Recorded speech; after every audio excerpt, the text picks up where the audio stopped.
$450 brake upgrade kit versus $4,400 big brake kit. Does more expensive mean more better? So for the test, we did the same 60-0 test from the last episode to see if there's any improvement in stopping distance. The brakes feel really good. I'm super impressed with how they work. I mean, who knew it only took some more aggressive pads and a little better rotors, man. The main advantage of upgrading your brakes is not a shorter stopping distance. The main advantage is resisting brake fade. Brake fade is when your brakes get so hot that they become less effective or even fail completely. These brakes are definitely gonna fade quicker than those. So their brakes literally cost 10 times more, but I don't think they're gonna perform 10 times better. So we ran the 60-0 test over and over and over to put as much heat and stress on our new brakes to see how they affected the stopping distance of each car.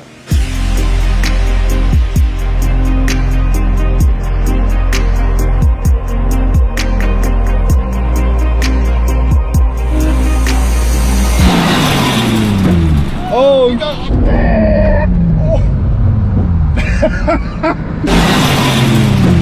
oh, you got. They definitely faded, but I don't know. These are worse circumstances you could throw at brakes, and they were pretty damn consistent. So for what we paid, yeah, we can't really be disappointed about these. Look at Nolan's. It's first, second,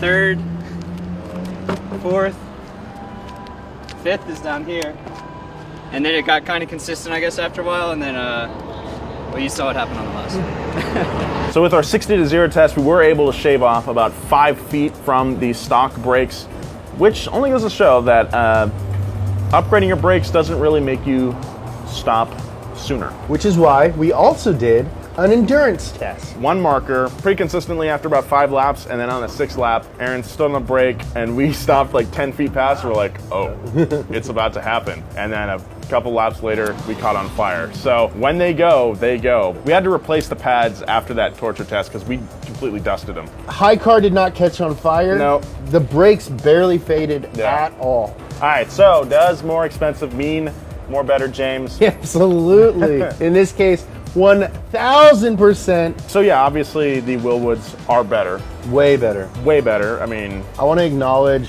the aesthetic gains from those big brakes. We have some really cool wheels on the high car, but seeing those big old beefy boys behind it, it's like, oh man, that dude knows what's up. One negative about the big brake kit is you can't do it and keep your stock wheels. It's just one more thing to consider. So Nolan, which brake kit would you buy?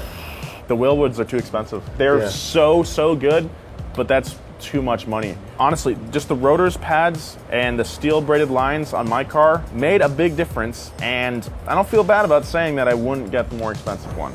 If this episode gets 10 million views, we'll give Nolan a raise so he can start answering the would you buy it question a little bit more These honestly. are my... No, this is honestly. I don't have any money to buy this. Nolan's like, you don't either. So Nolan's like, I wouldn't buy lunch. So I would go with the cheaper brake kit. The low kit, if you will. Solid upgrade. Solid upgrade.